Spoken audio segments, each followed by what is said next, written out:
New dashcam video showing Tiger Woods' Memorial Day encounter with police in Jupiter, Florida sheds more light on the golfer's arrest on suspicion of driving under the influence.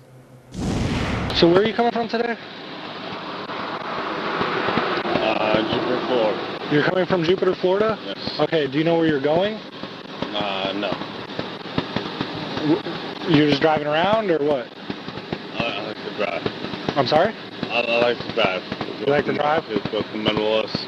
Okay. Walk to the golf course, stuff like that. Okay. Have you had anything to drink tonight? I'm not. Are you sure? Yes. 100%? 100%. Okay. Have you taken any illegal drugs? No. Okay. Have you taken any medication? Yes. So back with me now, Mark Geragos, and joining me now is Dr. Devi Nampiaparampil from the NYU School of Medicine. He admits right off that he was taking medication, doctor.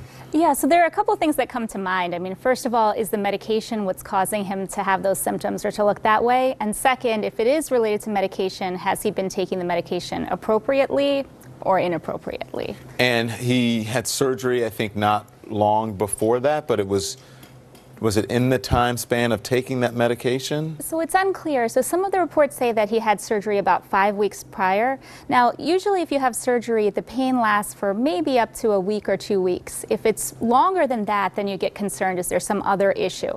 But postoperative pain usually lasts a couple weeks. So if he's taking the medication about 5 weeks afterwards, then either he might be treating something else, so whatever pain he had before the surgery, or maybe there's another issue, but something that would have to be looked at again. It's hard to tell just from the video and from this, because you're not his doctor, whether this is a one-off or not, right? Maybe, you know, sometimes people have interactions to medication, or they just don't know the severity of taking the medication or how they're going to react to it. But you can't tell just from this. You can't tell just from that, but typically, I mean, even over-the-counter allergy medications, right, can cause you to feel really sleepy. Prescription medications, exactly. So, I mean, anybody who's taking something new should be more cautious. Now, you can have a drug-drug interaction, but here, this wouldn't necessarily be an unexpected reaction if it's a pain medication. They're known to cause sedation, known to cause confusion, not something that you really want to go get behind a car taking. And then on top of that, you know, being Tiger Woods, it's so easy nowadays to call for a car or have somebody else take you someplace rather than go through this. Car service or Uber, I mean. Exactly. Yeah, or Lyft, or whichever one you want to use. Mark, I want to play some more of this Tiger Woods field sobriety test at the time of the arrest, and then we'll talk about it. Missed heel to toe, stepped off line.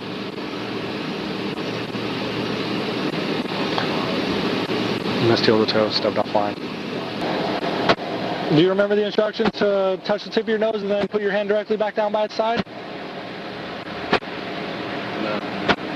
And you're going to recite the entire English alphabet in a slow, non-rhythmic manner, meaning you're not going to sing it, okay? Do you understand the instructions? I do. Okay, what were the instructions?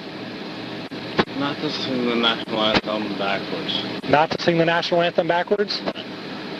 Okay. For me.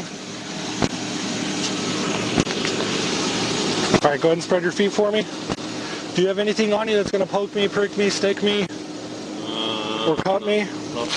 You don't? No. Okay.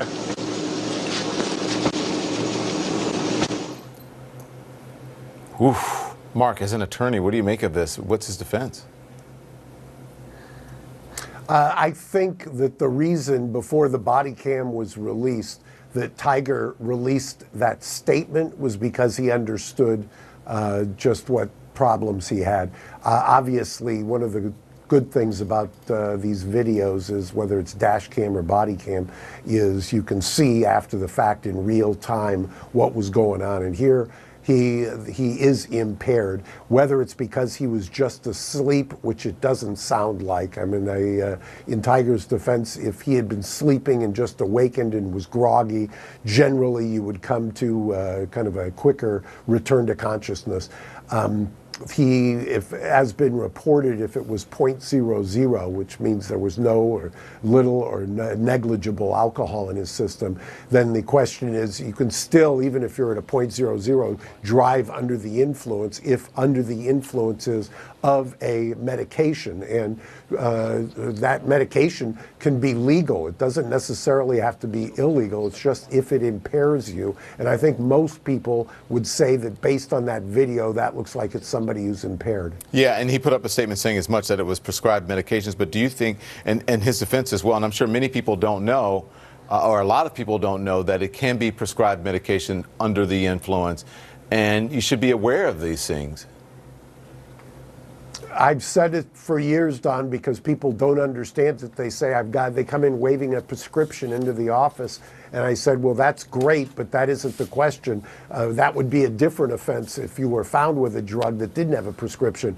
What you're charged with is a DUI, driving under the influence. And if you are impaired, out of time, whether Mark. it's legal, illegal, over the counter, or anything else. Yeah. Thank you, Mark. Thank you, Doctor. I appreciate it. That's it for us tonight. Thank you so much for watching. I'll see you right back here tomorrow.